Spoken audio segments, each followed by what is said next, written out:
What's good, folks? This is Voodoo in the Woods, and we will be reviewing UFC Vegas 18. And it seems like, fucking nothing happened this weekend, right? In all of sports. Like, literally nothing, right? Like, there's nothing to talk about.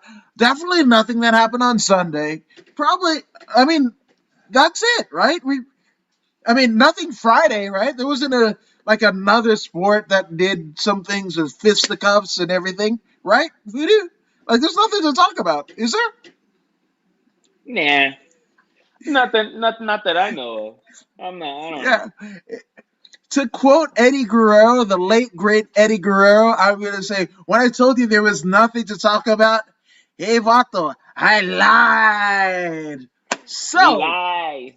yes, here we go, folks. UFC Vegas 18. This is Voodoo in the Woods. According to Woods here, former U of MMA champion Pius Inololobo, better known as Voodoo Maximus, and we are going to, we're going to talk about the fall of Rome, the fall of Spartans. My goodness!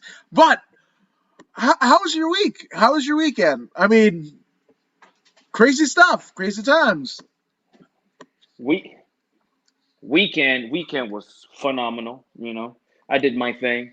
I trained with the homie Robert, and I did some things that so basic, but yet I don't know why I didn't think of it before. So pretty much, we have this little, I'll say, about 25-degree angle triangle type block, right? And you pistol squat on it pretty much. And I've never really done that, and I found that it's quite the exercise. So I'm gonna throw that into my bag of tricks and keep building on the legs, man. Leg power is all the way it is. That's where it's at. Man, I will tell you, Voodoo. When I squat, sometimes my pistol gets caught in the water, and it's a smelly situation, is what I'm saying.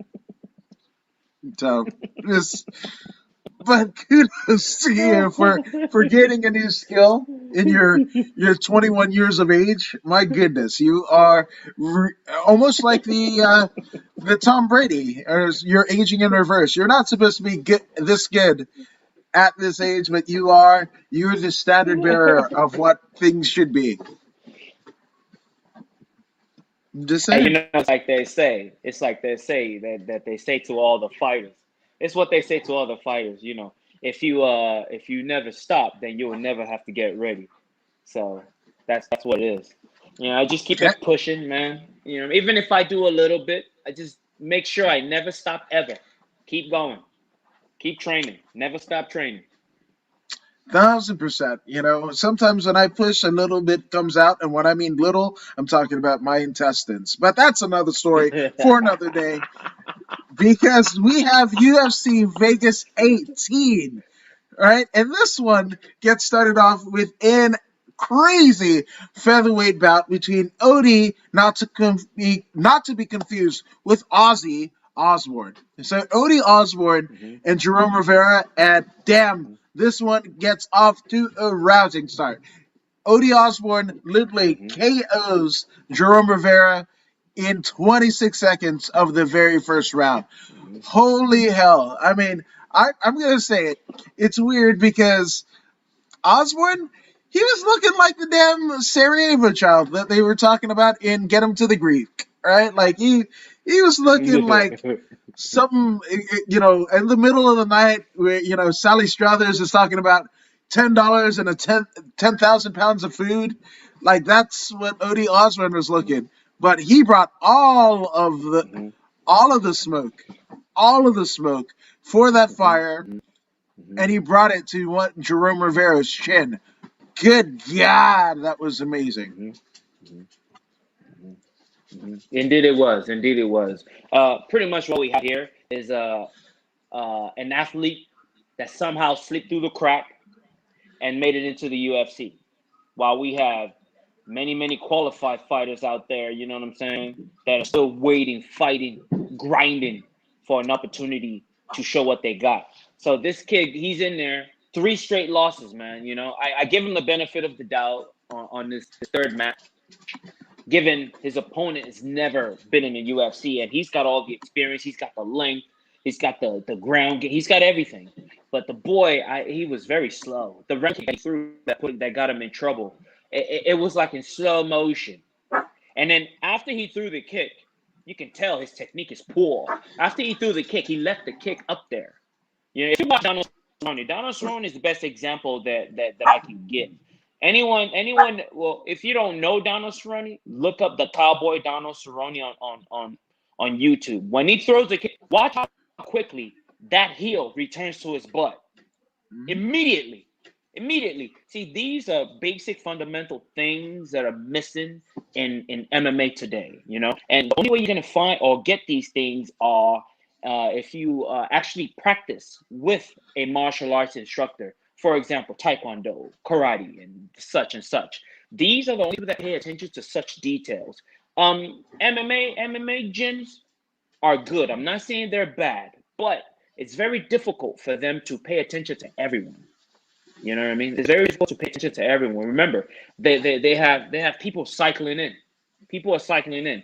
Sometimes it's 50 people on the mat at a time, and to look at everyone's specific skill is going to be very difficult. So I believe this kid is a victim of a circumstance, and this is his circumstance. I do not feel he is ready for the UFC because out of those 3 fights, I believe he was finished all 3 times. Am I wrong? It's Jerome Rivera. This is, I mean, after, from that's Albuquerque. It. Yep, that's it. Which that's a crazy one, right? Because he had an Albuquerque tattoo on his chest, and it was almost like, you know, Odie not just knocked out Jerome Rivera, but he punched Albuquerque in the chest. That's what it just looked like. He punched the New Mexican flag right into Jerome Rivera. It was the fucking darndest thing. But I mean, you're absolutely right. You know, losing beat Luis Rodriguez in Dana White's Contender Series back. Holy hell! Jerome Rivera's 3 and out have all been in 2020 and 2021. So basically, he wins back in August, right? Dana White Contender Series. Then he gets KO'd by Tyson Nam, right? And that happened in September, a month after his Dana White Contender Series win, right? So a month after he gets a shot in the UFC, gets KO'd by Tyson Nam. Then he gets a unanimous decision loss over the brother of Davidson Figueiredo, right? Francisco Figueiredo, and that's a unanimous decision loss. And that happens literally a month ago. He lost to that happens in January, right? January 20th to be exact, 2021. And then a lot of fighters can't even get fights during this time period. But unfortunately, Jerome Rivera figures out a way to lose in these treacherous times, right? And 2 and out, right? And he gets KO'd on Saturday by Odie Osborne in 26 seconds. So, I mean, that's... Well, in Jerome's defense, Ode had tremendous speed. His speed was second to none. In that division, he's a major contender based on speed alone. With that kind of speed, if he is able to maintain that for 15 minutes, he will be able to move out of the way of most attacks and at least lose fights by decision. You know what I'm saying? Unanimous, split, whatever. At least he's not going to get knocked out like Jerome did because of the speed. If he's able to maintain it for 15 minutes. But that speed is an asset that he's bringing to the table. So folks out there, work out them hamstrings. Make sure those hamstrings are on point. No, 1,000%. And Don McGuire says, "Sup, homies? What's good, my brother?" And Voodoo, one word, Sanhagen. And we'll get to that. We'll definitely get to that. But, I mean, talk about Jerome Rivera. You were talking about hamstrings and whatever. So, at this point, I mean, obviously, Jerome Rivera, by all accounts, will probably be out of the UFC the next time he fights, right? So, hopefully, he can get. I mean, if those hamstrings are loose, hopefully he'll get a job and replace another Jerome, right? And that Jerome being the mirror man for Morris Day of Morris Day and the Time, because OEOEO Jungle Love. Hopefully, as an elite athlete, he knows how to carry a mirror, and help out Morris Day, because I think that is kind of that's it, man. That's it. It's a wrap. Three strikes and you're out. Three Yeah. strikes and you're out, man. And again, I mean, for his own safety. For his own safety, it's best. yes, Right? For but his own safety, it's best that he stops. It's best that they demote him. yeah, yeah, and I mean, you don't want to swear somebody off, but I mean, there is a point where you just don't have it, right? And how many wars are you going to get into, involve yourself in, proving to yourself that, hey, you need to do it? I mean, his name, Jerome Rivera's fight moniker, is the Renegade. Well, who's going to tell the Renegade, hey, enough's enough? It's time for a change, like the great Owen Hart said, right? So hopefully somebody sits him down and they're like, come on. And it's hard to kind of admit because he's still a young man, but this wasn't good. It wasn't good. Hey, look. We're not saying quit MMA. I mean, you're still very young. Don't quit MMA, but go back to the underground and sharpen all your tools, because some of your tools are dull right now. That's just a fact. You know what I mean? It's a fact. Some of your tools are dull, and at the highest level, these people got sharp knives, 50 cals. You know what I'm saying? They got the right weapons, and your dull knife is not going to compare to a samurai sword, the one that hit you on Saturday. Yeah, absolutely. Speaking of dull knives, you won because Timur Valiev bested Martin Day in a unanimous decision. This was a one-sided ass kicking, and I wanted to go with the Hawaiian or whatever, but there was no point, and I think you saw this. You kind of alluded to it on Thursday's show, but there was nothing that Martin Day was going to do to withstand the onslaught, other than just being alive and coherent, right? Outside of that, like, there was no way he was beating Timur Valiev. And again, true to form, Timur Valiev literally wiped the floor with him. Yeah, it was a thrashing. It was a Dagestani thrashing. It was a Russian thrashing. I mean, there's nothing else to be said. There's nothing else to be said. There's something about that wrestling that's significant in MMA today. You know, and when you're able to see, the key to wrestling, it's not the fact that they body slam, double leg, and all that. The key is the transition. It's in the transition. This is where wrestling beats jiu-jitsu. It's in the transition, right? From the time from 1 to 2, that time in between, that's where wrestlers suffice. You know what I mean? See, jiu-jitsu counts on 1 and then 2. But wrestlers, their thing is in between at 1.5. That's when they're shining the most. So if I can get you at 1.5, by the time you get to 2, I've already beaten you. And all I need to do is watch out for the submission. I'll be ahead of you. I'll be halfway ahead of you every single time, because I'm a wrestler. And I got you on your back. And I'm smashing you with that ground and pound. Smish.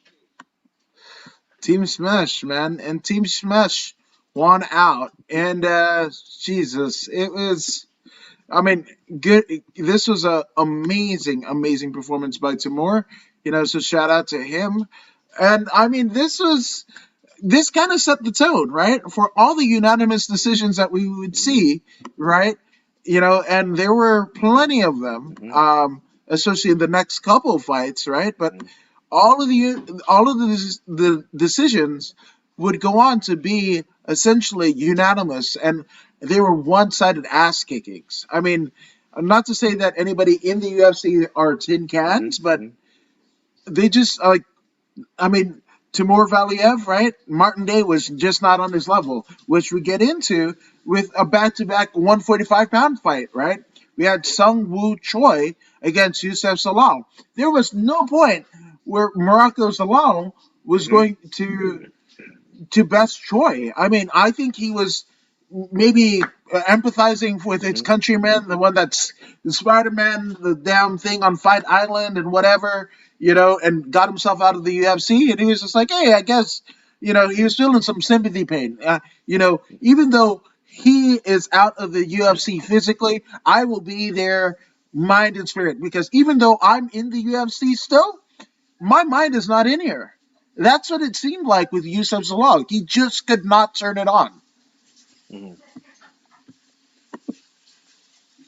Mm-hmm. Mm-hmm. It's quite easy to understand why he couldn't turn it on. I mean, the Korean fella, first of all, had the reach advantage, the height advantage. Um, they had similar speed. Let's just say speed was equal. Let's just say speed was equal. However, the reach advantage and the length advantage was on point. The Korean fellow was an excellent boxer. He kept the distance. He was able to move into free flow. He was able to move into free flow. He was able to defend against the takedown and keep the fight where he wants it. And to be able to do that, you got to be in free flow.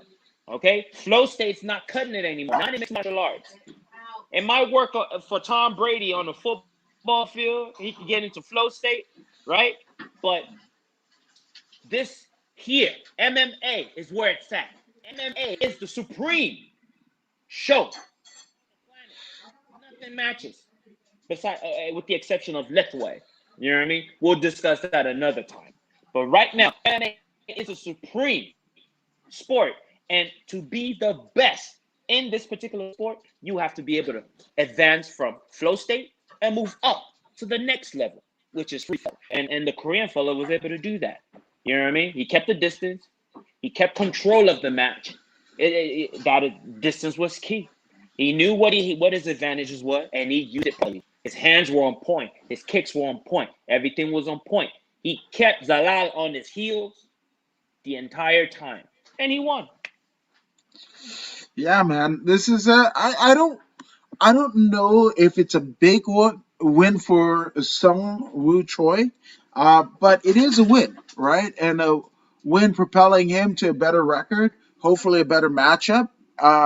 Yusuf Salal after Mm-hmm. Saturday is 10-4, and then Sung improves to 9-3, right? So with somebody that is approaching 10 wins in his mixed martial arts career, you know, obviously a far way from where the other featherweights in the UFC are when you get into like, the top 10 when you get to Ortega or Korean Zombie or any of those fellows. But it is promising because he dispatched Yusuf, who has looked pretty stellar in previous outings in the UFC, and dispatched him like nobody's business.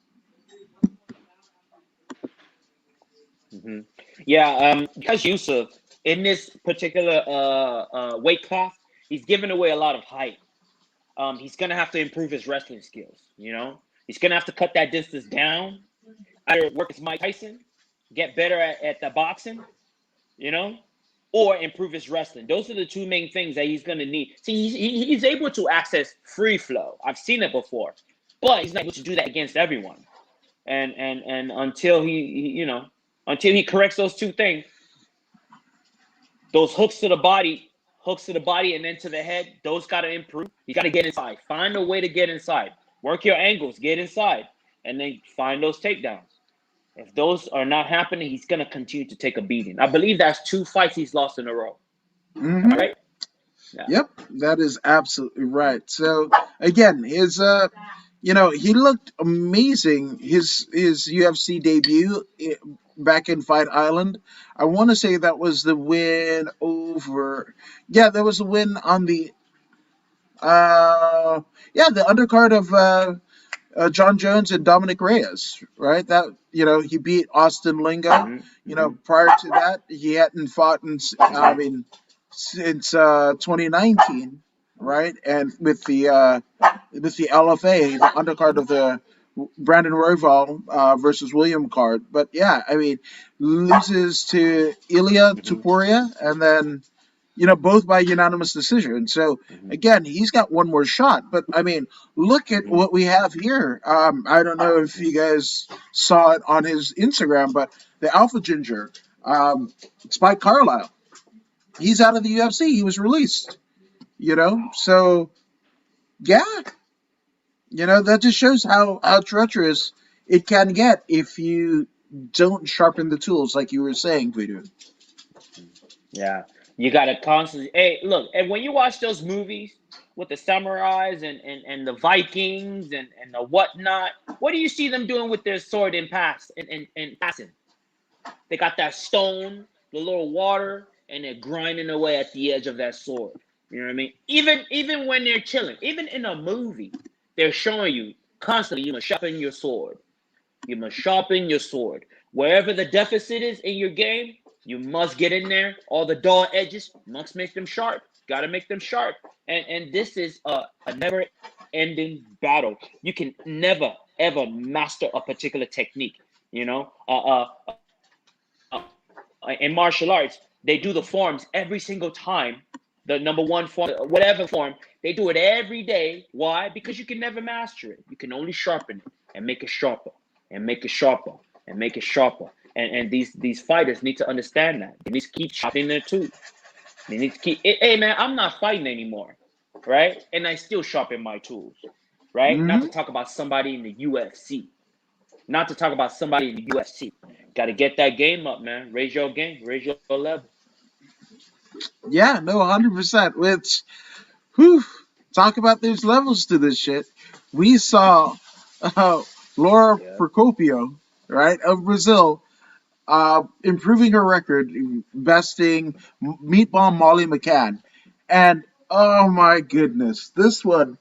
Um, there's a Twitter group that I'm involved with, and this one, I mean, the amount of obscenities that were hurled Molly McCann's way in that group was amazing because again, it was just like she's trash, she's whatever, and there was a bit of elation when she left her gloves in the ring after the one-sided beatdown that Laura essentially administered to her.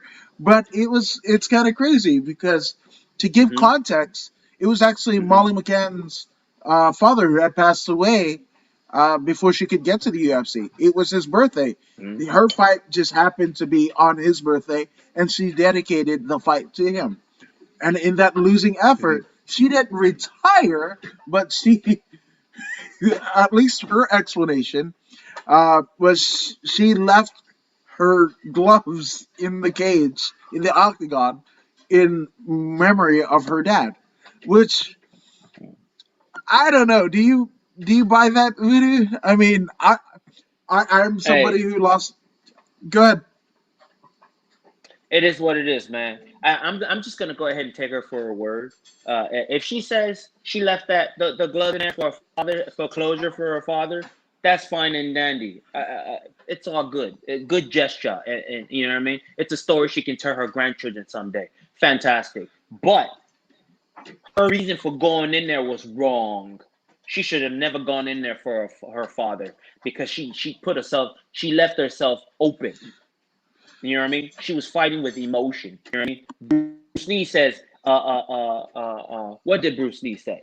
He said, there is no opponent because the word I does not exist. You know what I mean? She had an opponent, which was her problem. She was trying to beat her opponent. You should have never tried to beat her opponent. You should have been reacting. You should have been reacting and acting and reacting, depending on the particular situation in that moment. And she didn't do that.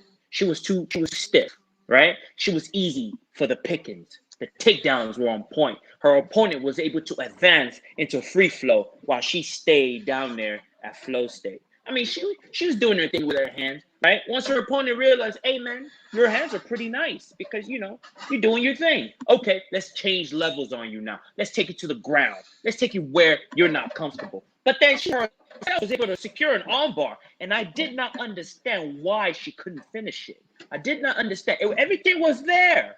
Everything was there. How could you let that armbar go? I would have snapped that thing in two and beat her with it. Unfortunately, she wasn't able to do that. And she had the win. She had it. She had it. Yeah. But because she went in there with emotions, you know what I mean? She wasn't focused 100%. She was at 99. I'll give you 99. 99.9.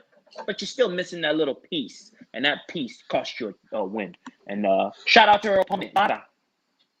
Oha. Yeah, well, it's crazy, right? Because especially in the last two fights, obviously these are the ones that she's lost, right? Talia Santos, that happened in July of last year, where she didn't look great. She did. I mean, one would even argue that she looked like garbage, right, in terms of her fight acumen. But you got to remember, this is somebody who, early in her UFC tenure, she went up against Julian Robertson. She has a win over Priscilla Caixeira, right? She has, this is pre-UFC back in 2015.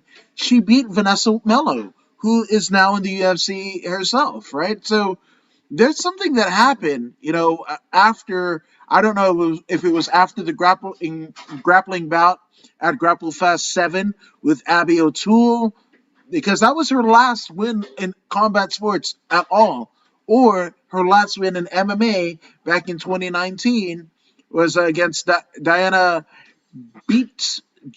I'm gonna go Beatia. That's what I'm going with, right? But she's her last two outings haven't been great. Hey, look, man. Here's what happened to her. MMA has caught up to her.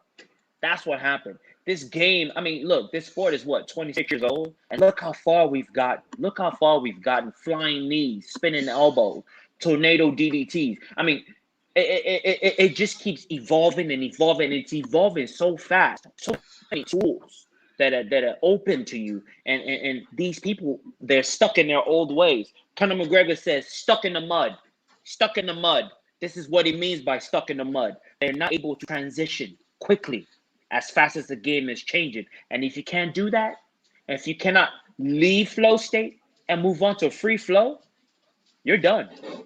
You might as well pack it in and bounce, because you're going to get hurt sooner or later, Frankie. Oof. Throwing shade early, good sir. But, Frankie Edgar was a champion, right? Molly McCann wasn't, So, I think Laura Procopio is essentially punching her ticket to the next phase of maybe potentially cracking that the female flyweight division, but she's going to have a tough go because, again, all of the women's divisions in all of the promotions. You want to talk about one, you want to talk about Bellator, you want to talk about the UFC, even Invicta, right? They're stud athletes, stud fighters, and that's a rough go. So I don't, there were the fact that Laura didn't finish off Molly. That I don't know how to feel about that because with what Molly was coming with or lack thereof, this should have been an easy finish, whether it be a submission or a KO for Laura. So I don't know. Well, from the looks of things, it looks like Lara was brought in there to lose, to boost the opponent. That's what it looked like, and she threw a wrench in the machine and changed the program. And like Poirier did with the McGregor fight. These things happen. We go back to the drawing boards and then we come back with a new one. So Lara's still gonna be fish food for somebody. You know what I mean? It's just got to be somebody that's up to par in regards to tools of the trade. No, 100%. So hopefully it works out. But Molly McCann, I'm not sure what to do with you, how to feel about you, because your record is even still really good, right? She's still at 10-4. That's a pretty respectable record. But again, the last two outings is just like Yeah. it's kind of atrocious. So I don't know. I really don't. It's and again, this is where like the beginning of the heartbreak happens for me in terms of this card, right? Because um, this, I mean, in the bantamweight, the women's bantamweight division, we had Carol Hossa basically winning a unanimous decision over uh, Jocelyn Edwards, right? Panama's Yes. Jocelyn Edwards. Now, Yeah. this one was weird to me, right? Because Carol was all about that life, all about the fighter life, all about besting herself, trying to one ups, her opponent of the night, Jocelyn Edwards. For me, Jocelyn Edwards' fight style reminded me of sticking a fork into an electrical outlet. And the reason why I say that, right, it was almost like she was like dead. I mean, obviously there's movement and everything like that, but like there was no will to fight. That's just me, right? And then there were just like the times that Hmm. she got, put on the ground or whatever, she would be easily taken down to the ground, right? And then there would be a jolt, much like Hmm. that Hmm. fork in the electrical Hmm. socket, where she was like, "Oh, I'm in the fight again," and then Hmm. Hmm. it dissipated, whatever energy, whatever momentum happened or whatever, it just that's Hmm. literally Jocelyn Edwards' approach to the fight. Whether that's true or not, that's what she showed. So I don't know what's going on there, and especially after the last outing where she stumped a lot of people who weren't picking her, right? Because they felt like she had a lack of Hmm. ground game, right? But this, Hmm. I mean, the ground ended up being her friend, but even that, there wasn't even a glimmer of hope. It was just like this flashes of brilliant, but it was almost like she was in the gym doing catch and release, you know? Hmm. This is a very interesting match for me. Hossa was able to display excellence. She was able to display excellence. She showed different levels in her game, and I was shocked. I wasn't expecting what I saw in the first round. She was very cautious. She played it. She played it well. She immediately went for the takedown and did what she had to do. And I believe towards the end, Jocelyn caught her real good. And then the second round, she was like, you know what? Let's go. Let's go. You want to bang? Let's bang. So she stood with her in the second round and gave it to her. She backed Jocelyn up, walked her down, backed her up, punched her up real good. I mean, it was back and forth, but Hossa was the one. She made it clear to her opponent Jocelyn that I am the winner today, like it or not. However you want to slice it, I am going to beat you. We go to the ground, I will beat you. We stand, I will smash you. This is what she did. And then in the third round, she took it back down to the ground and pretty much cruise to a conclusion. And this is how you go into the UFC octagon and you show the UFC brass that this is what you're bringing to the table. She was beautiful. Hossa, shout out to you. I picked against you, but you proved me wrong. And you did what you were supposed to do.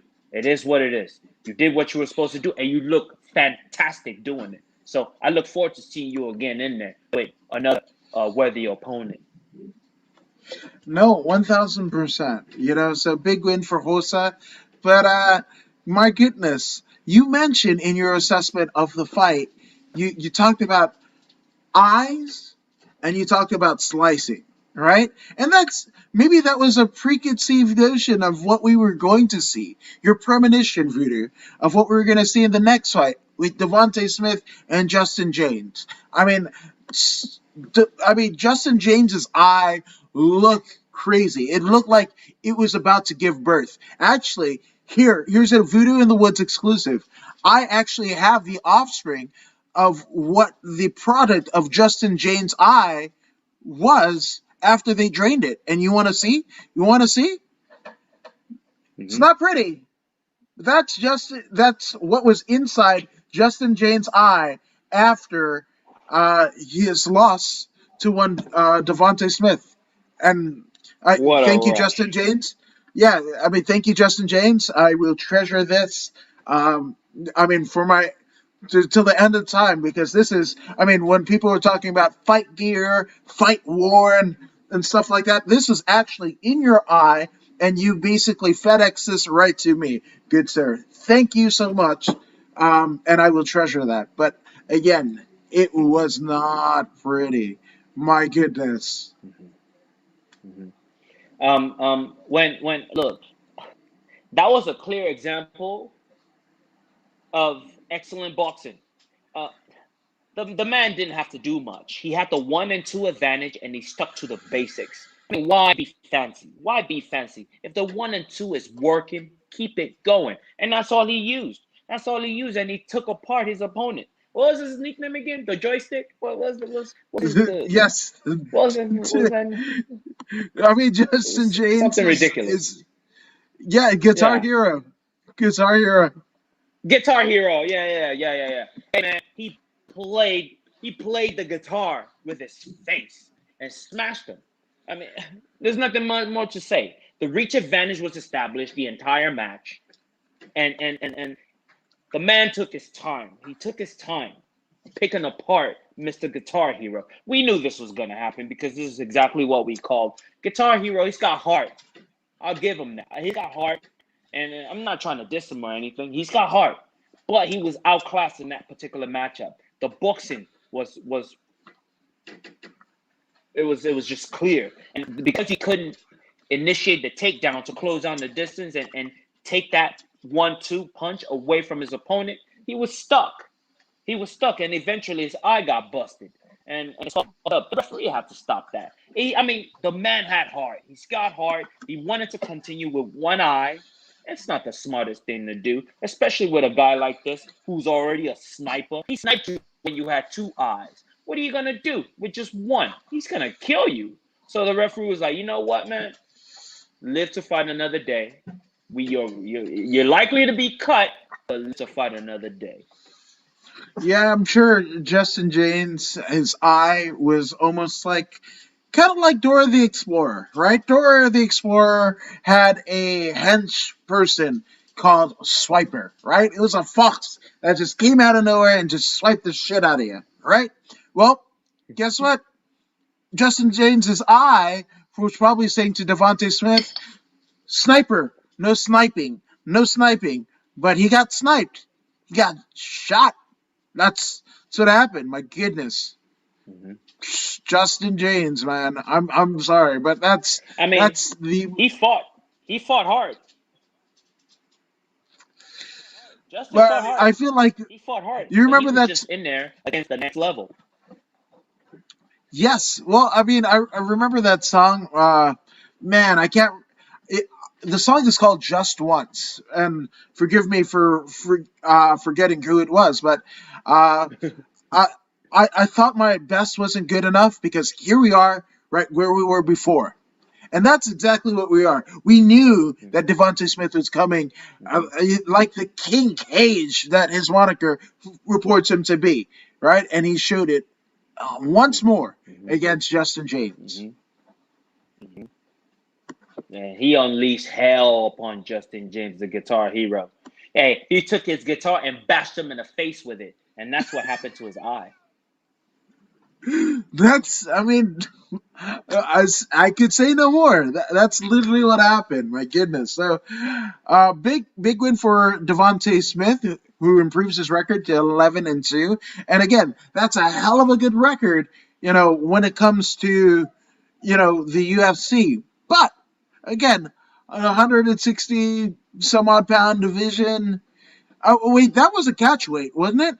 Catch Right? weight, Because yeah, catch weight. yeah, because there's Mm-hmm. I'm like there's no 160 pound or whatever. So either he's gonna go 165 or he's going to go down to 145, right? And fight He's Father. going down. Don't know what's gonna happen, but even still, this is a big win for Devontae Smith, who had been, I mean, cutting his Yeah. teeth on the regional scene up until uh, up until actually he was on Dana White's Contender Series back in 2018, went over Julian Erosa. Mm-hmm. So I mean, He had an he's been in injury. there. Yes. He So had an again, if you're injury. He had an Achilles injury. He has This an is Achilles yeah. injury.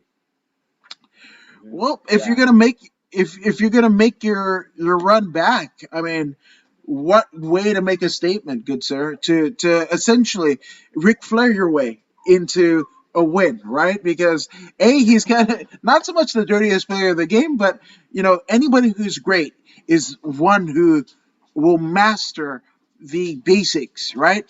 To a finite degree and employ that where you could. And just like you were saying, Voodoo, it was just 1-2, 1-2, as elementary as it can get. But he made something seemingly elementary, 1-2. and he made it into a weapon of war.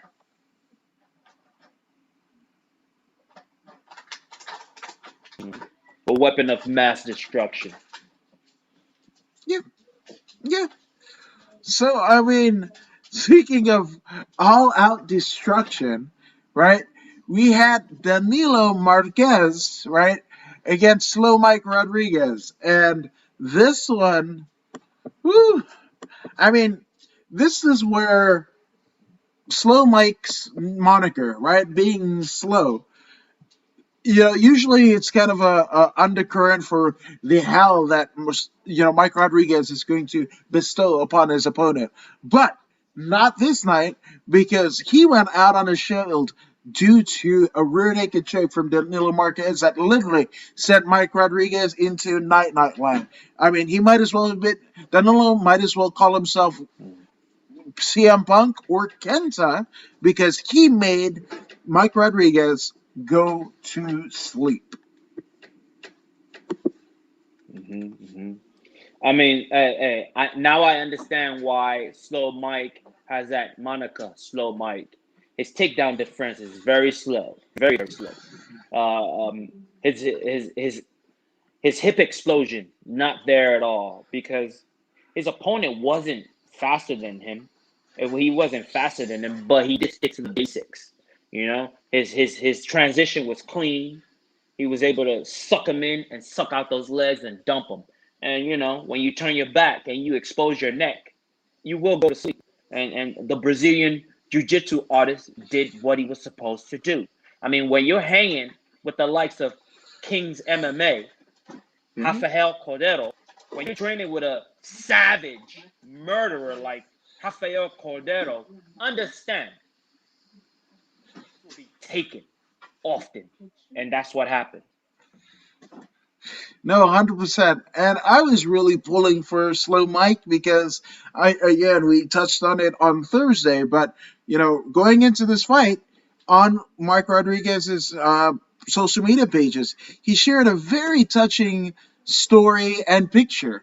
The fact that when he was essentially working a regular job, Alistair Overeem essentially came in. I think there was a restaurant or bar or whatever that Slow Mike was a waiter for, and got a picture. And then he said, "Hey, now I'm fighting on a Legends undercard." That's amazing. That's amazing, and it shows you, what the human mind, body, and spirit can do when motivated. Right? That he's fighting on the same, the same card that he was a fat boy of a legend like Alistair Overeem. But maybe this was an evil foreboding of what we were going to see because on this particular night, and again, we'll get to it, but Slow Mike, as well as his hero, and a lot of our hero, Alistair Overeem, got finished, like put to sleep. Look, look. The man that cheated the other day, I forget his name. That cheated Slow Mike. He acted like he got hit in the nuts, but he actually didn't. Oh, What was his yes. name again? What's that Yes. fellow's name? Oh, gosh. I The la- forget, but it was, wasn't it yeah, I Ed forget his Herman? name. The old fella, the Ed older dude. Herman. Ed Herman, with the guy with Yeah. the red hair. Yep. Yeah, Ed Herman. Yeah, Ed Herman. He laid out the blueprint for Slow Mike. That's why I knew he was gonna lose. First you got to attack him, fill up his arms and legs with lactic acid, and then take him down, make him struggle some more, and then he won't have anything left. And that's what pretty much that fight with Ed Herman was a battle. It was a 15-minute battle, and Ed Herman was able to steal one, and I believe Ed Herman submitted him, right? I Ed believe so. Herman, He submitted him. he, So I, yeah, I I mean, want to this guy, say, knowing what the recipe is, he was able to cook up. Yeah, he submitted him. yep, you're right.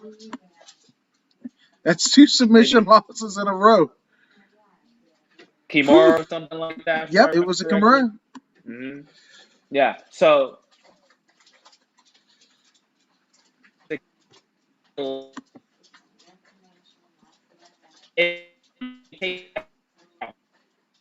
he's got to improve his wrestling. So I don't know where he is, where he's from. Find the best that has the best wrestling. I mean, your striking is good.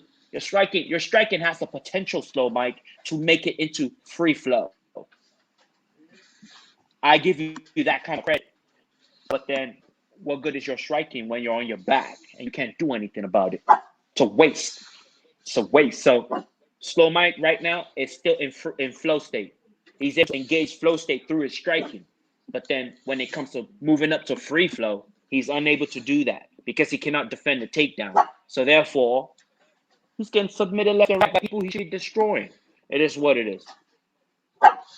No, 1000%. So, I mean, shout out to one Danilo Marquez. This is a big win, especially after Slow Mike, in the last win. I think he got a KO of the night bonus, so even with the loss against Ed Herman, he still had some sort of heat to Herman. him. So the fact that you were Mm-hmm. able to finish so Mike Rodriguez, that means something. But again, you're in the 205-pound division. That is one of the craziest division in all of MMA, but let alone the UFC. So don't know what that means, but you won tonight. So kudos to you. Most definitely. And shout out to Kings MMA, man. You guys are holding it down. Do what you gotta do. Systematically improving the entire team at the same time. That's what we like. Keep it up. Absolutely. And speaking of more Kings MMA, we had the consensus fight of the night. We had Benil Dariush and Diego Fiera, right? This was in the 155-pound division. This was a split decision won by Benil Dariush. But, I mean, I don't know, Voodoo. I actually had Fiera winning that. I Mm-hmm. thought I mean, that's the reason why it was a split, right? Because the judges didn't have a consensus of who unanimously won. You know, there was a tiebreaker essentially.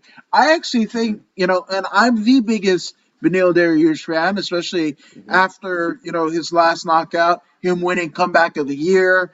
Um, man, I was all about Benil Dariush, but I actually thought he lost this one. Mm-hmm. Well, to be the man, you got to beat the man. His opponent didn't go in there and beat him. It was very, very close. And then one other thing, his opponent lacked the kicking game. He had like brawlish striking. Sometimes looking polished in front of the judges gives you the edge. But Neil looked, he was a little bit rough, but he was able to hit all three main targets, which is head, body, and leg, a lot better than his opponent did. These things is appealing to the judge. When they went to the ground, they washed. Like we said, they were gonna wash. They're both black belts. Neither one is going to submit the other. And I don't think they're looking for the submission game anyway. They look like they wanted to destroy each other. You know what I mean? They look like they wanted to. They did what they set out to do, which is why they got fight of the night. It was a beautiful match, and I didn't feel the Brazilian fella did enough to separate himself in the race against Benil Dariush. And it's kind of like one of those races where, they're running real fast, and it's a photo finish, and then the guy does this. He dips his head into the line. I mean, they're side by side, but then he dips his head into the line, and then he gets the win. I mean, they ran the same exact time. The guy's head is on the line. So, like Vin Diesel said, man, hey, it doesn't matter if you win by inch or a mile. Winning is winning. And I totally agree with this particular call. The referees, for the first time in a long time, got it right.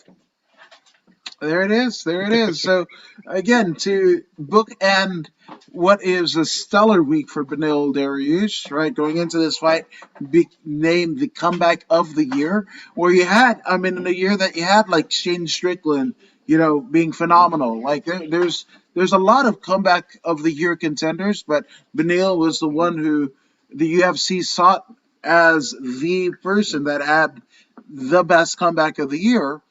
This is a nice win to cap it off. Obviously, his last outing before this was a flash KO. And again, people who didn't figure out who Benil Dariush was, they definitely know who Benny is now. They know him now. Now, furthermore, post-fight interview. Mm-mm. Benil, look, you don't have to do what I want you to do, but you did do something with your time. See, I would expect Benil to set up his next match, right?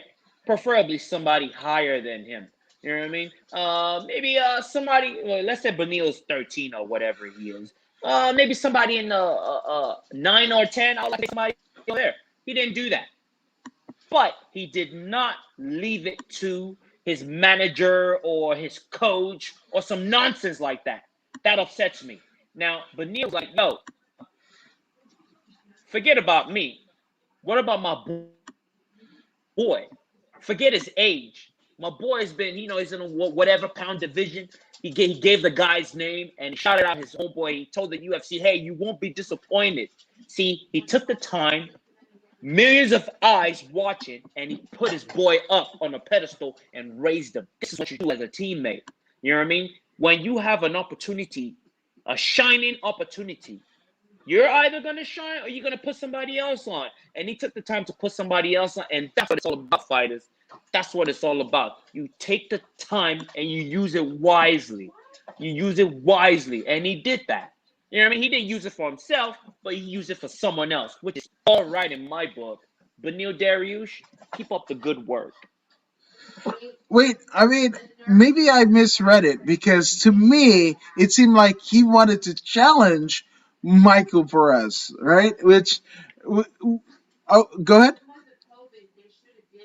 No. Well, the first thing he said was he felt that him and his opponents were disrespected by the UFC putting them together.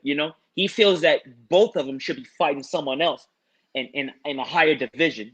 But then when he went to the back, he had another interview in which he put his teammate on. I mean, Okay. did I miss something? That's what I thought he was doing. I thought he was putting his Okay. teammate on. Oh no, so I know I definitely got the post fight in the octagon. Of he felt. No, actually, he did it. Backstage where he was like he felt that both of them should be fighting higher ranked guys. I got that, but at least the way that I interpreted it, and I interpret shit wrong Mm-hmm. all the time. So, that You're not be the only as one. it may. Right. That be as it may, right? But I thought he was actually challenging his teammate, almost like Antonio Banderas and Woody Harrelson in Play It to the Bone, whatever these two get a fight to the death and what have you, right? And we had just an interaction. I can't remember what fight it was, but it was a pretty notable fight last year that we had two friends fighting. I want to say it was Anthony Burchank and yes, it was the Anthony Burchank and Gustavo Lopez, right? Where they were they're boys, right? They're All right, training partners and everything like that. I thought Yeah. that's what Benil Dariush was doing, right? And when he said Michael Perez, right? And at least the way that I interpret it, that he was challenging his teammate, I thought, like, let's say if I'm dying, right? And my last wish is to meet a Jackson, right? The Jackson family, right? And obviously, Mm-hmm. Michael's God, right? But Mm-hmm. you got him, you Yes. got Janet, right? You got Yes. Tito, you got whatever. Yes. That's like me saying I'm dying, whatever, and I want to meet Reby, right? And I'm all for the Centipede. That was a hit song, But I mean, that's nowhere near where Janet was. That's not even where them Jermaine does. You know, like that's like I want to meet Jackie Jackson. Like I want to meet the Osmond that can't sing or dance. I want to meet the Waynes that doesn't fucking do comedy. Like that's what I took it at, and I was just like, the fuck? I literally went, the fuck? Like Yeah. my, you see, I mean, the talk of the town, the toast of the town is Dogecoin, right? And my face literally became the Shiba Inu of Dogecoin. I went, what?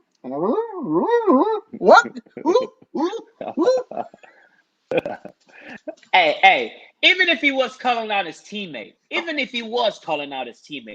he did not say, my manager, my coaches, I need to go home and think about some nonsense. He didn't do any of that. You know, even if he was calling out his teammate, he made good use of that time. And that's exactly what you're supposed to do in that moment. Make good use of the platform that you just fought 15 minutes for, that you just bled for, that you just lost a few brain cells for. You know what I mean? You didn't leave it up to your manager or some nonsense like that. At least he said something of substance. And that's what it's about right there.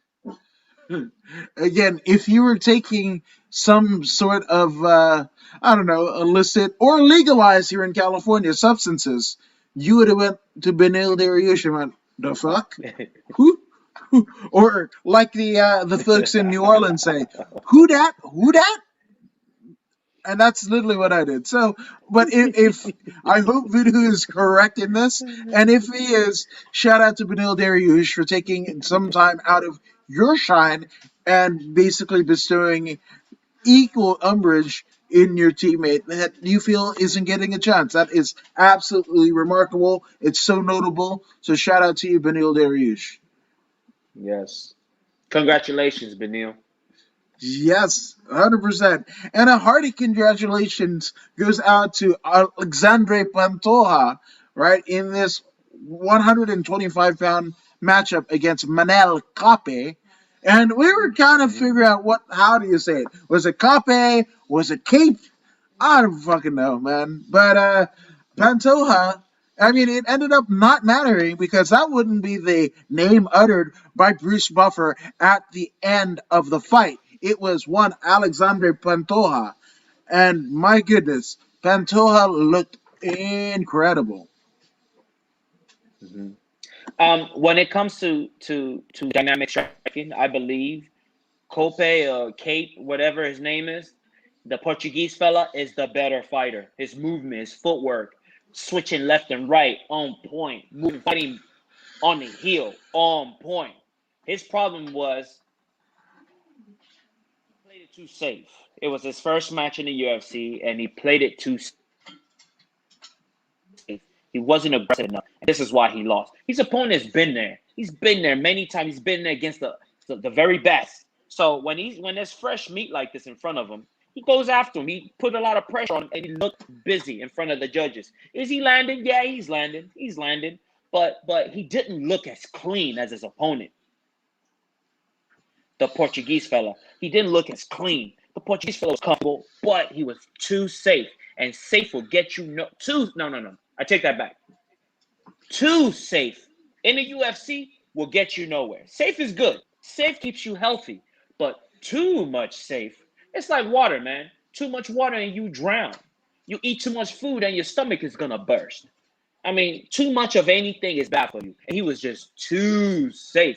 And that's why he lost. I mean, at the end of that match, he didn't have any injuries on him. He was clean.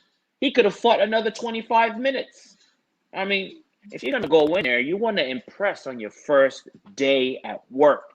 You want to impress. And you did impress, but you could have won the match. He could have won the match. And, he was too safe. He ran too much, and he lost the match. He ran away from his victory.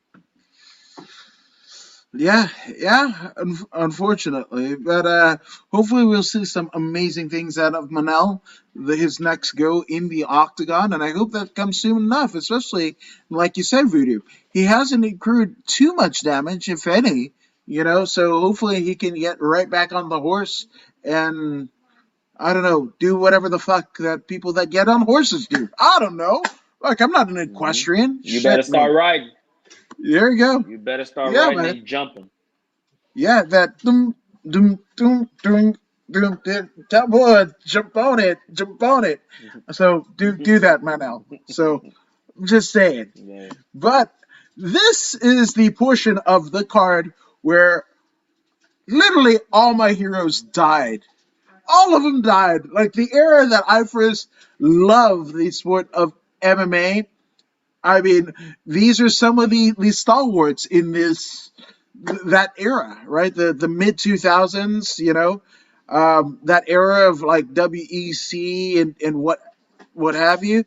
Like this is just where everybody died, and even like people who won died. It seemed like because I mean, again, you can't outrun the reach of Father Time, right? But we did see that almost in a, in real time because we had Michael Johnson against Clay the Carpenter Guida. And yes, Clay Guida won. Shout out to Clay Guida for winning. Shout out for Clay Guida wanting to continue after his last contract expired, to want to still compete in the UFC at the highest level. But damn, this one made me sad. It made me so sad because I mean, yes, he was dominant, right? He was the Clay Guida that we know, cardio king Clay Guida, right? I mean, shit, he's got damn near 60 fights in his pro MMA career. But he lost to Bobby Green, lost to Jim Miller, beat BJ Penn, which is a cool one because again, in retrospect, BJ Penn at a time where Clay Guida was climbing in his career, a win over BJ Penn, it fucking meant something, not this time around, but there was a point where Michael Johnson and Clay, he has this weird kind of like I don't know caveman bun. That's what I'm calling it. It's a caveman bun, right? Because he looks like the missing link. He looks like something that was the ultra core magnet, and the way that he comes at you with such ferocity, it's amazing to see. But there was a point where Michael Johnson hit him, and his hair, I don't know, I'm gonna call it the hair scrunchie. The hair scrunchie comes off of Clay Guida, exposing Clay's. I don't even know if you call it a spot. It was more than a spot. Like Clay Guida had a comb over, right? And I was just like, it made me think about how long that Clay has been doing it. And I'm like, even after he won, he was still bouncing, right? He was still bouncing as he, headed to the post-fight interview. And I'm just like, is that the warrior spirit? Or is that CTE? Obviously, with a performance like that, he's not going to be able to, you know, face the top echelon of what the UFC has to offer, right? I mean, we saw glimpses of that at UFC 199 when he faced none other than T City, Brian Ortega. I was there, right? And I wanted Clay to win so bad. I actually hated Ortega because he dispatched out of my hero, Clay Guida, and cheated me from the first time that I saw Clay Guida fight in person after the WEC, after his Strikeforce title win, right? The first time I get to see Clay Guida, and I get to see him at the Forum, right? A venue that is so near and dear to my heart. I graduated, had my high school commencement ceremony there at the Forum. I wanted to see him win, and he didn't. But look at Ortega. Ortega is going into a title fight. Clay Guida couldn't finish Michael Johnson, who's similar in experience. So what does this really say? I don't know, but I hope it says, and I hope it spells retirement for one Clay Guida. Mm-mm. Clay Guida isn't gonna go anywhere. He isn't gonna go anywhere. It's in his blood. It's all he knows. I mean, he's not gonna go back and become a carpenter. Mm-mm-mm-mm. He might be called the carpenter, but he's not gonna go back to that kind of line of work. You know, I mean, maybe for this fight, he's probably gonna make $100,000 because he's been in the company for so long. If he's lucky, he'll make 100,000. And I mean, that's a doctor's fee. That's a doctor's pay right there. And all he has to pay is taxes. And the man lives in a mobile home anyway. I don't think he's the type that wastes his money and spend his money on bling and Ferraris and fancy cars. I mean, the guy lives in a mobile home. He travels and he trains, and he looks like the type that saves his money. That's what he looks like to me. So now you mentioned Garcia. Now Garcia of that time was the Garcia that was just hitting flow state. He was able to access flow state. The Garcia that beat Korean Zombie, that guy is easily entering free flow. Now imagine if Clay Guida runs into that guy. That's retirement. So lucky for Clay Guida, at that forum that you mentioned, that Brian Ortega was just in flow state. You know what I mean? He was just in flow state, right? He strangled him, right? Strangled him real good, right? But he don't want to see him now. He don't want to see him now. Garcia, for the safety of people in that division, let's just keep him fighting the top 5 only, because anyone under that could get injured really bad. So it is what it is. No, 1,000%. But I don't know. It's just there's a little thing called traumatic brain injury, TBI. Some people call it CTE. But again, that is very real. That's a very real concern of mine, especially this last, I mean, I would say over the last year. The last year, as whether it be Vice documentaries or what Dean Lister and Ian McCall had to go through, and luckily they were able to find it. Same thing, it's not just in MMA, it's in football, it's in hockey, right? That Real Sports Brian Gumbel piece, that wasn't just MMA. They didn't get to Ian McCall and Dean Lister, the boogeyman, until late in the piece, right? They basically started out with a NHL player, a hockey player. Then they went to a football player. Then they went to the 2 veterans of mixed martial arts and jiu-jitsu as Dean Lister and Ian McCall. And I just, again, when a guy his age, the fact that it's all he knows, that scares me. Because at least with Frankie Edgar, he owns a UFC gym. He was a UFC champion. Yeah. So Yeah. Hopefully. Yeah. Hopefully the Carpenter has been saving his money, man. I have a feeling he has. He doesn't strike me as a stupid man. I mean, the man refuses to get an apartment. That's got to tell you something about him. You know what I mean? Like it doesn't look like he's wasting his money at all. It doesn't look like it. He looks like the dude that's gonna live in a mobile home and live at a beachfront and just be happy. That's what he looks like to me. But speaking of furthermore on T City, Brian B City, yeah, whatever, Brian Ortega, yes. he knocked Korean Zombie into a depression. Yeah, Oh yeah, he knocked facts. Korean Zombie into a depression after that loss. Korean Zombie said he gained 30 pounds. Korean Zombie looks like me now, fat, fat as hell. He's fat as hell right now, but I think he's slowly making a comeback. But he got knocked into a depression with that elbow. That elbow knocked him straight into a depression, man. It is what it is. If you're not going to level up and move on to free flow, then the world is gonna flow right by, man. It is what it is, and that's what happened to Korean Zombie. He better change up, figure something out if you want to come back and challenge at the highest level that these guys are on. I mean, Max Holloway taught that to Brian Ortega, and look at Brian Yep. Ortega now. He went away Mm-hmm. for a year and a half or so and got his kicking game on point.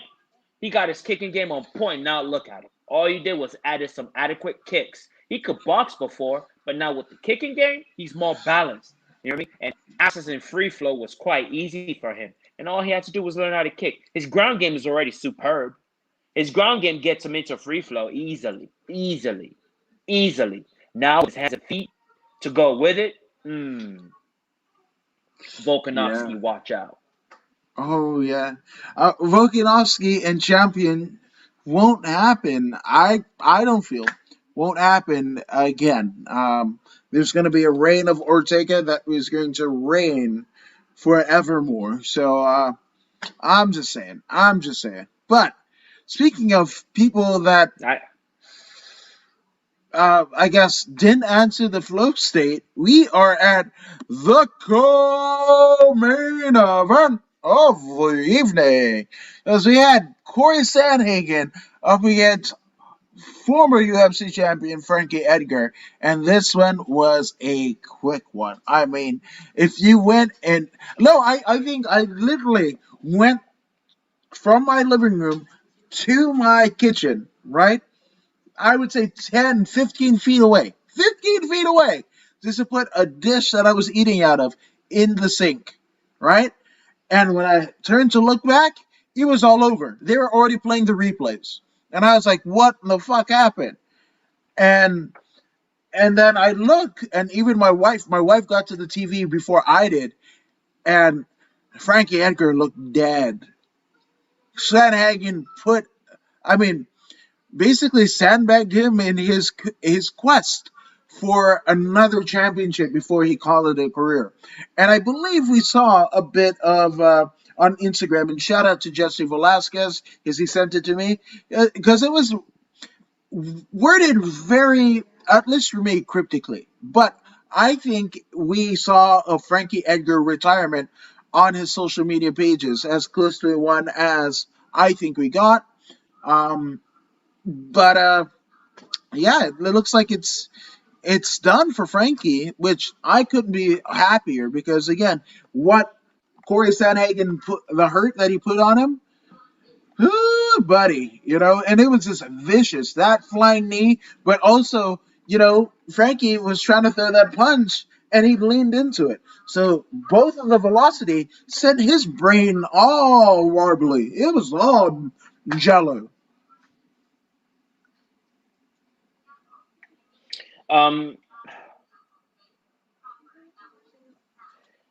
I don't know how many times I have to restate the same thing, but here's another person who, in Frankie Edgar, who got too comfortable in flow state, way too comfortable in flow state. Flow state had worked for him his entire career, and he figured, hey, flow state will get me past this guy as well. You're facing a guy in the Sandman who has reach advantage over you, speed advantage over you, height advantage over you. He's been known to enter free flow, and you had the nerve to take your eye off your opponent, even when you bow. He took his eye off his opponent, and he paid dearly for it. And that's all there is to it. That's all there is to it. You never take your eye off your opponent. He took his eye off his opponent, and he paid for it. Look, free flow is the next level of this game. Free flow. If you are not entering free flow, you will get hurt. You will get hurt. Sandhagen figured, I got the reach advantage. I can bring my knee to his face. When was the last time we saw Frankie Edgar throw a knee strike at anyone's face? You know what I'm saying? It doesn't even compute for him. It doesn't Nope. compute for him. When was the last time we saw Frankie Edgar throw an elbow, a spinning heel kick? It doesn't compute for him. He's Mm-hmm. stuck in flow state. He's stuck. Flow state used to work in the beginning. You know what I mean? Flow state used to work, but now we got kids growing up in MMA gyms who are putting all those tools together early on. They're putting those tools together. You know what I'm saying? And they're wielding these weapons with their young body. They're wielding these young weapons with their young. Look at Brandon Royval. Yeah. That right there is free flow. He's in and out of free flow whenever he wants. In and out of free flow. Even when he's in trouble, he is remaining in free flow. He never gets knocked down to flow state. He's automatically into free flow immediately. This is what you're Immediately. dealing with now. These young kids are dangerous. These young kids are dangerous. And then you old fellas I mean, sticking to the fundamentals is going to help you, but understand life is a lot more dangerous for you. It's a lot more dangerous for you, and if you are not able to evolve and access free flow, meaning elbows, knees, anything that you need against that particular opponent to win, if you're not able to put all these tools together, Frankie Edgar, let it go. Let it go. You know what I'm saying? It's like Rambo said to that officer in the first movie. He said, "I could have killed them all. I could have killed you. In town, you're the law. Out here, it's me. Don't push it. Don't push it, or I'll give you a war you won't believe. Let it go, Frankie Edgar. Let it go." Yeah. Yeah. So, I mean, with this being said, we got to talk about what, I mean, obviously, Sanhagen wants a title shot, right? He wants his next fight to be a title shot. And, I mean, he makes a pretty good case just on his record alone. He beat a former champion in Frankie Edgar, right? He faced a former World Series of Fight champion in Marlon Moraes, basically thwarted any attempts that Marlon Moraes had for a UFC bantamweight championship in his future. He beat Rafael Assunção, right? Many people had pegged Assunção as this new era of the bantamweight division in UFC, right? They bestowed and threw flowers at his feet, seemingly, right? And then John Lineker, hands of stone for that weight division, the 135-pound weight division in the UFC. Some of the scariest knockouts. Again, and the fact that this is 135, right? Much like in flyweight, when you get into those lower weight classes, whether it be female or male, good luck trying to hit a moving target, because that's what it is. And John Lineker was able to do that, knock out people right and left in a division where everybody's super flex, super heightened in terms of awareness. Yeah. And Lineker was able to do it. But again, Sanhagen wins over him, right? So again, Lineker, Assunção has been in the cage with Aljamain Sterling. Marlon Moraes, he wins over, finishes Marlon Moraes, and then Frankie Edgar, right? So where would you see, obviously, Aljamain Sterling, he's kind of eyeing for a title shot himself, right? But where would you see Corey Sanhagen next? Well, let me tell you something. Corey Sanhagen is exactly where he belonged. This is what he wanted. Corey Sanhagen put himself in a particular situation that he's in. Third place. He put himself in third place. Because like you said, when he beat Moraes, what did he say? He said, and I quote, "Aljamain Sterling is next, and I'll go after him." Okay, so why are you so mad? Right. Why are you so mad? You told the UFC, hey, look, man, he was in position to overtake Aljamain Sterling. Why? Because he is a much more exciting fighter than Aljamain Sterling, period. Yes, he is. Period. Facts. Period. Aljamain is a grappler. He's a grappler first. That's what he is, a grappler first, right? Just because you lost to Aljamain doesn't mean you need to put him in front of you. Man, you won in a dramatic fashion against a former champion, spinning heel kick.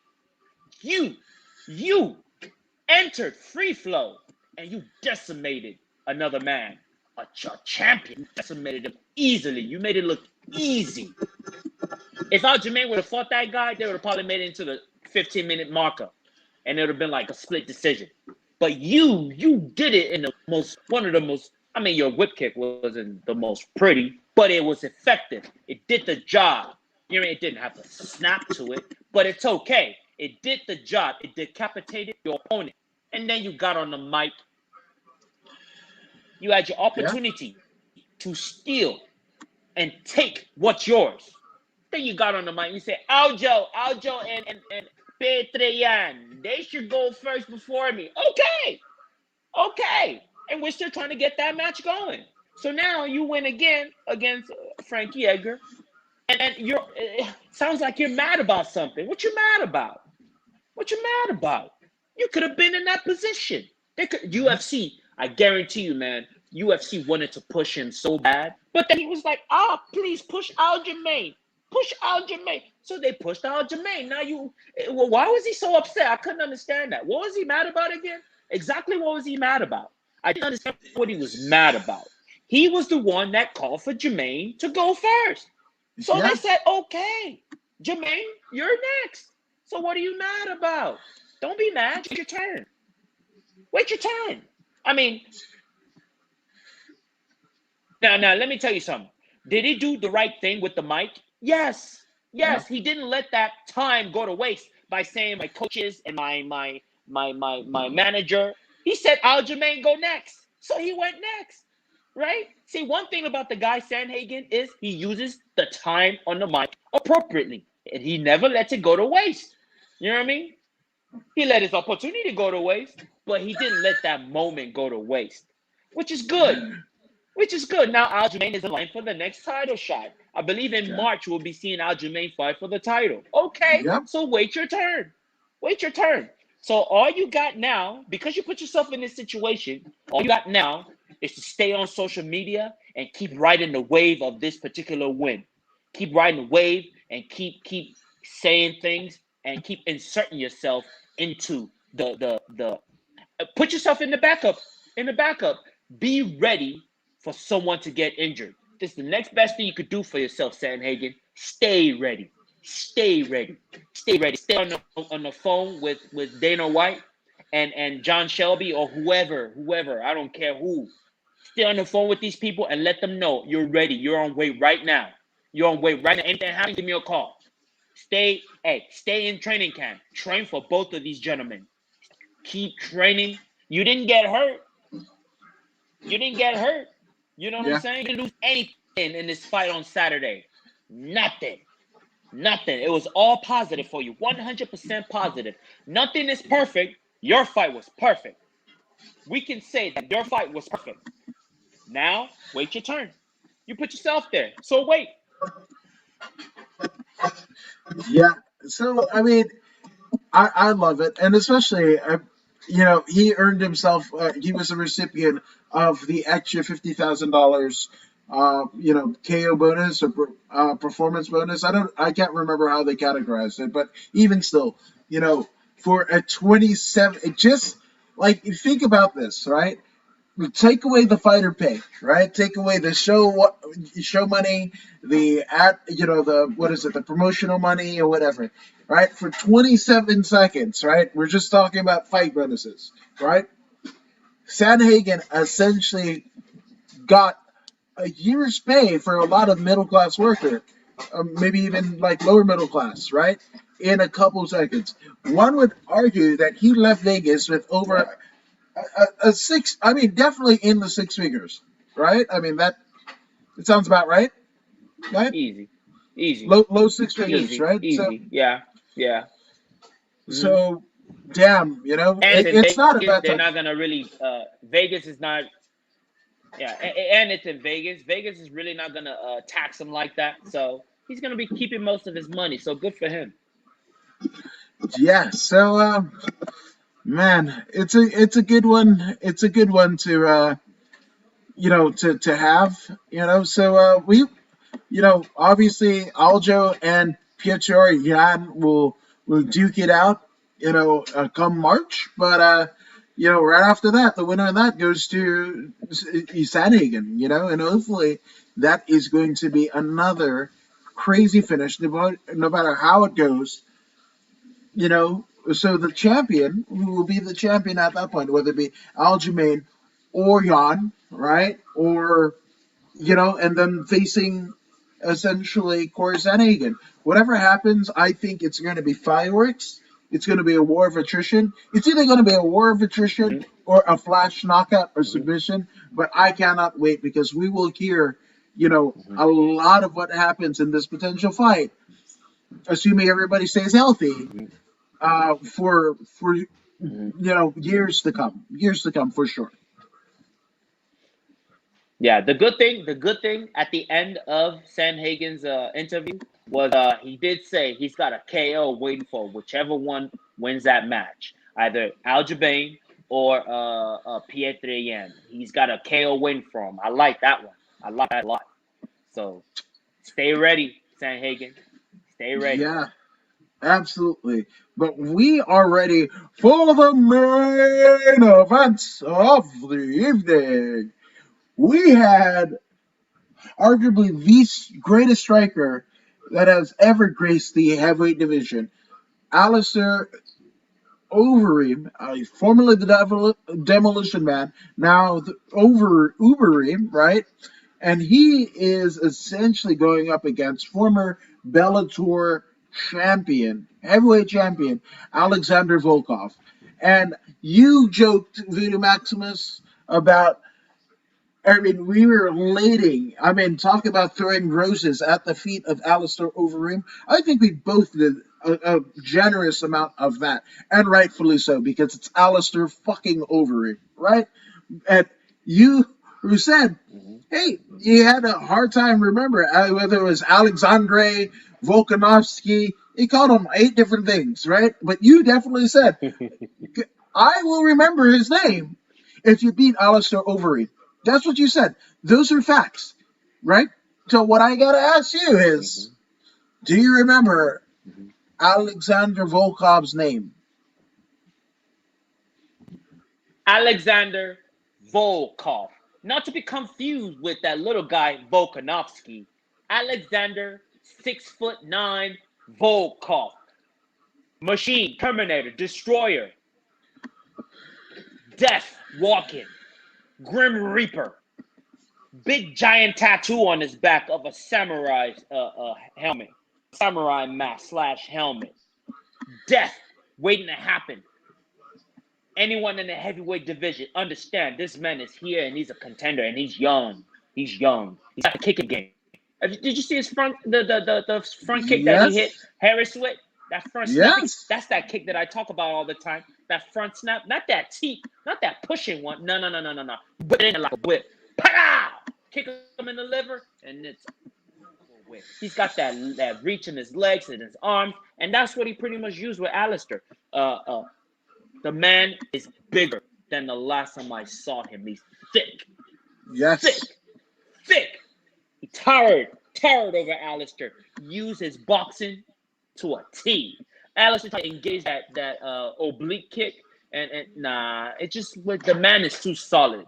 He's too solid, and he hit Alistair once in the first round, and according to Alistair, he could never recover after his face was broken in that first round, and that was that. That was that. Even if his face was not broken in that first round, it was just a matter of time for Volkov. Alexander Volkov did what he had to do. Every time he hit Alistair, I could see. It's like when you play Street Fighter and you have that meter, right? Every time you get hit, the meter shrinks, and it shrinks.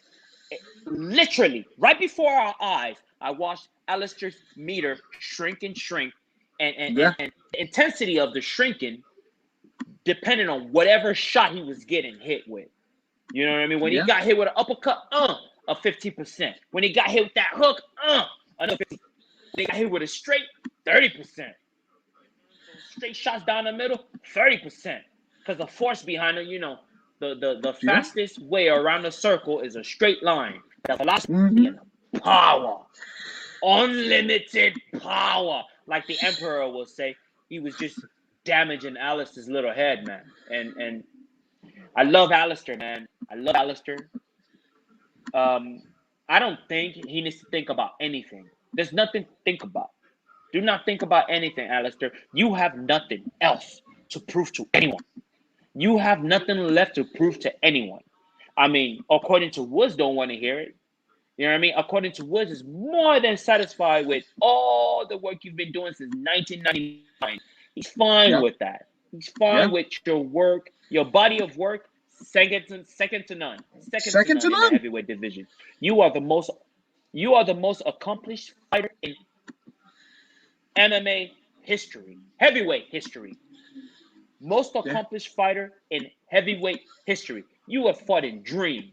You have fought in K1. You have fought in Pride. You have fought in the UFC. You have fought in Strikeforce. You have fought in Elite XE or XC, whatever. yeah. You have fought everywhere, Alistair. You Affliction, have yeah. fought everywhere. You have fought, yeah, Affliction, that's the one. You have fought who was who in this game. You have been knocked out. You have knocked people out.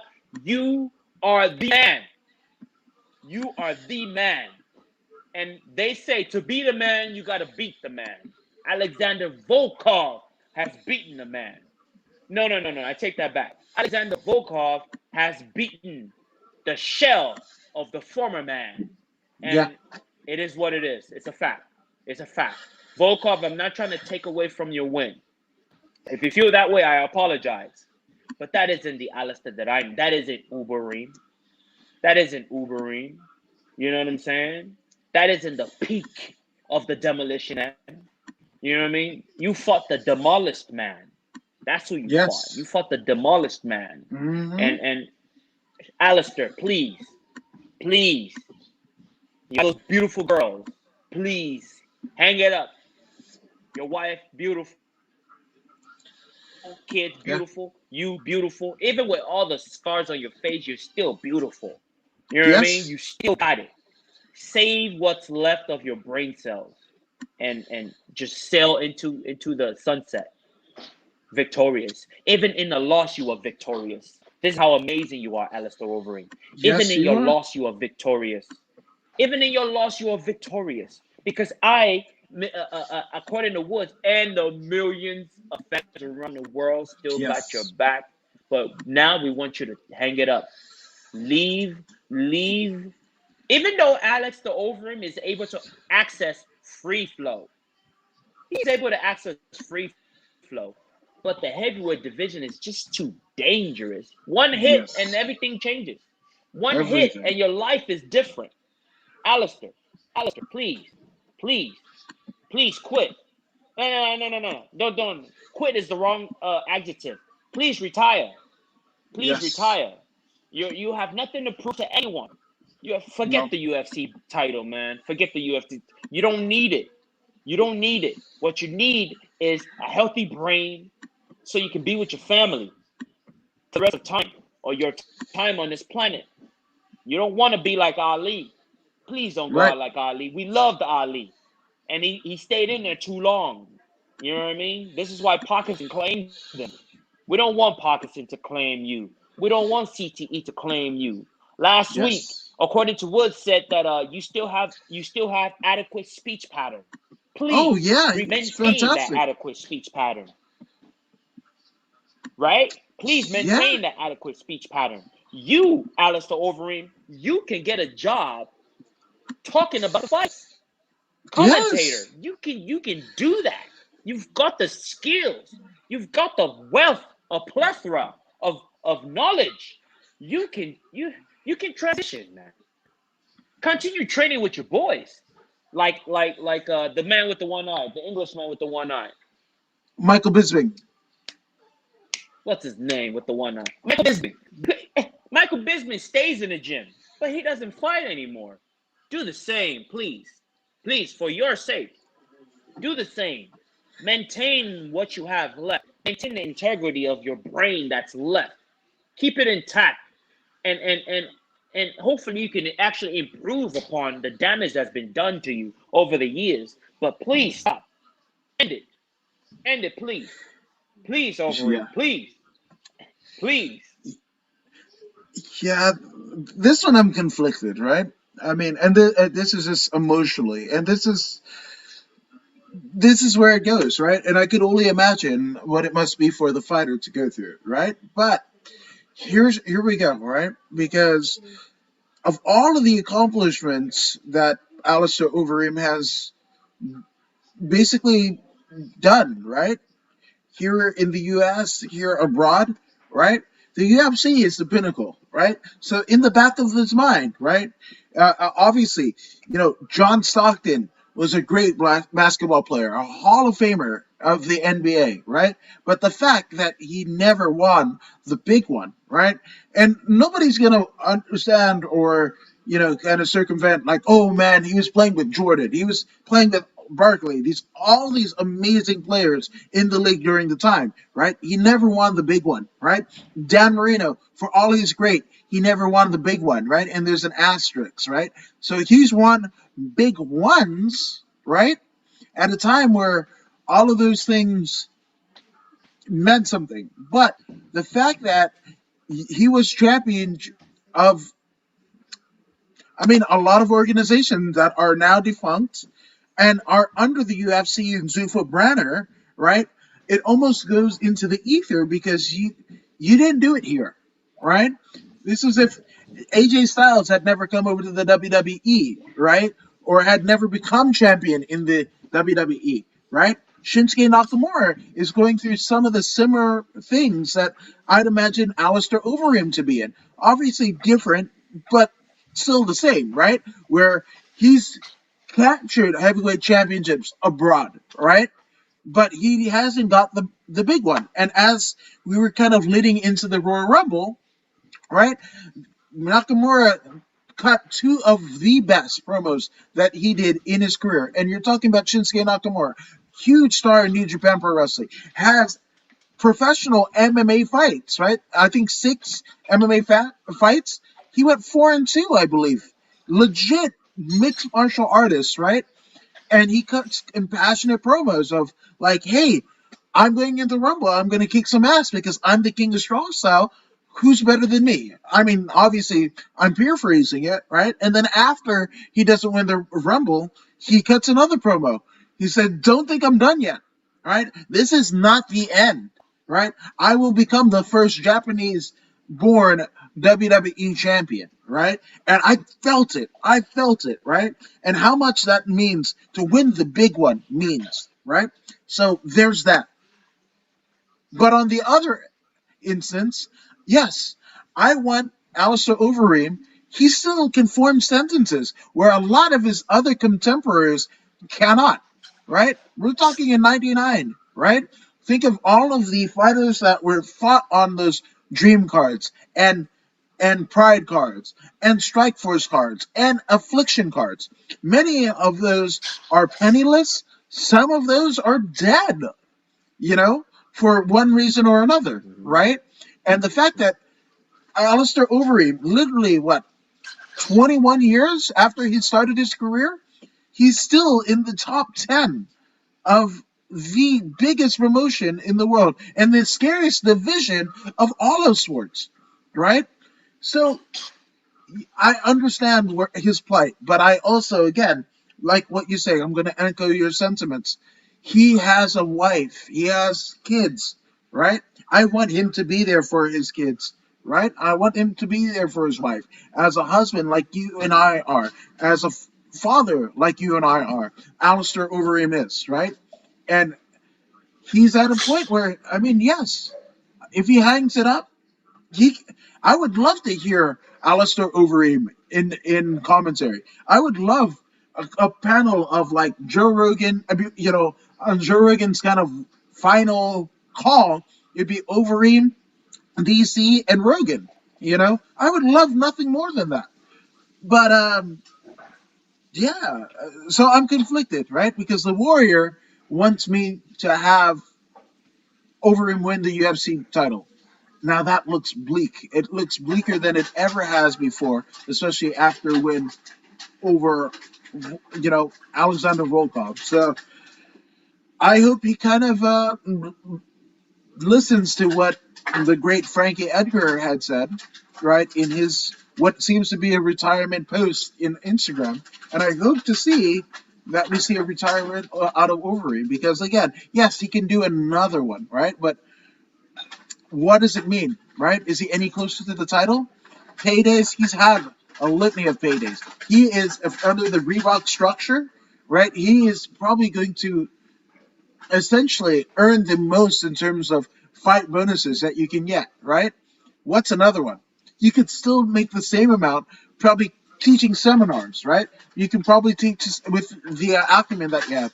DC is making far more money as a commentator than he ever did when he was fighting, year per year, right? So please, Overeem, you don't have anything to prove, and I hate to say that, but you don't. You know, I wanted you to win with a big one, but it doesn't look like that's gonna happen. So if you can't win, fight for the title, why do it at all? And that's where we're at.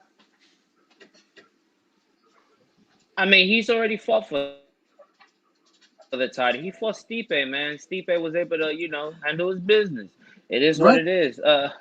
This the Alistair, let it go. Like Rambo told that man, let it go. Let it go. I was gonna say like the crazy chick from Frozen. Let it go, let it go. But maybe I don't know. I'm softer than you, Voodoo. I'm softer than you. But yeah, I mean that was the UFC. That was the UFC Vegas 18 review, and again, those Mhm. last three fights, it just took the wind out of my sails. The Quay Guida, even in a win, got his hair follicles punched out by Michael Johnson. We saw a blistering less than 30-second KO of Frankie Edgar, and then Overeem look scared, like he wanted out before it even started. And it was a lot Yes. for my heart to bear. I actually had a little bit of solace watching the Super Bowl. With the guy who blew up his finger. Jason Pierre-Paul over the M80, the bottle Oh rocket or yeah. whatever that he. Hmm. He was a part of the Buccaneers team. There was the oldest coach. In Super Bowl history to win a Super Bowl, right? In NFL history to Hmm. win a Super Bowl. You know, Gronk coming back, kind of Yeah. putting his Yeah. WWE deal on ice to Hmm. get one more ring with Tom Brady, and Hmm. Tom Brady being the oldest player Hmm. to be, a Super Bowl champion, Hmm. oldest starting quarterback, right, and the first team essentially to Hmm. play and win at their Hmm. home stadium, being Tampa Bay Buccaneers, and yeah, so I was all in for that. No Hmm. disrespect to like the Chiefs and Patrick Mahomes and everything. I'm kind of still salty about the coach's Andy Reid's son. Like literally the week of the game, he fucking gets in a DUI and crashes into some kids and shit. That was kind of that put it whatever. So it made Tom Brady, and I'm not a Brady fan, but it made it sweeter because to me he did last night what essentially Frankie Edgar and Alistair Overeem couldn't do the night before. So I was all into it. I was all into the historics because that's not what I got. That's what I would have wanted to happen for Frankie Edgar to essentially win last night and then propel himself into a title fight. And again, Overeem, same thing. To win last night, short and sweet, and propel himself into a title shot. But that is no more, and it looks to be like careers of those two men are no more. So again, a somber tone. But I mean, shit, business is about to pick up because this coming Saturday, right, in conjunction, right? Well, not in direct conjunction, but we have obviously Josh Marnette's Bloodsport, and we have UFC 258, headlined by Gilbert Burns and Kamar Usman for the UFC welterweight title. So it's Hmm. a crazy, crazy fight weekend. We had a crazy fight weekend. Shout out to the BKFC for doing Knucklemania on Friday. Then UFC essentially having UFC Vegas 18, and we're gonna march right in to UFC 258, right? Right on Thursday. This coming Thursday, we'll go ahead and review it for you because that's what we do here.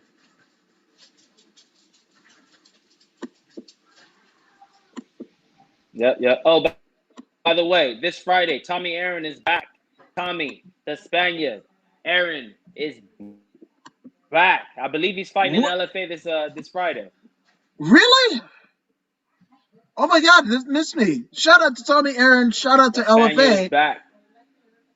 He's back. Damn. Oh fuck, man. Hmm. I just saw something that I didn't want to see. Apparently, when Daniel Strauss was arrested for aggravated battery. Former Bellator champion. Oh, fuck, man. That sucks. That sucks. But what doesn't suck is LFA, right? They're marching to LFA 100, and they stop right in on Friday night. Actually, I think it's Thursday night. No, it's Friday night. It's Friday night, right? We have LFA 99 coming straight to you from the Park City, Kansas, in Kansas, USA. And yes, we will see the return of the Spaniard, Tommy Aaron, as well as Florhani, a friend of the According to Wood show. So we will. I mean, this is an amazing one. So shout out to LFA for putting on another show. Can't wait to see it. And we will see you on Thursday for more Voodoo in the Woods. But before you do that, go ahead and like, share, and subscribe to the Voodoo in the Woods podcast right here on Facebook and YouTube.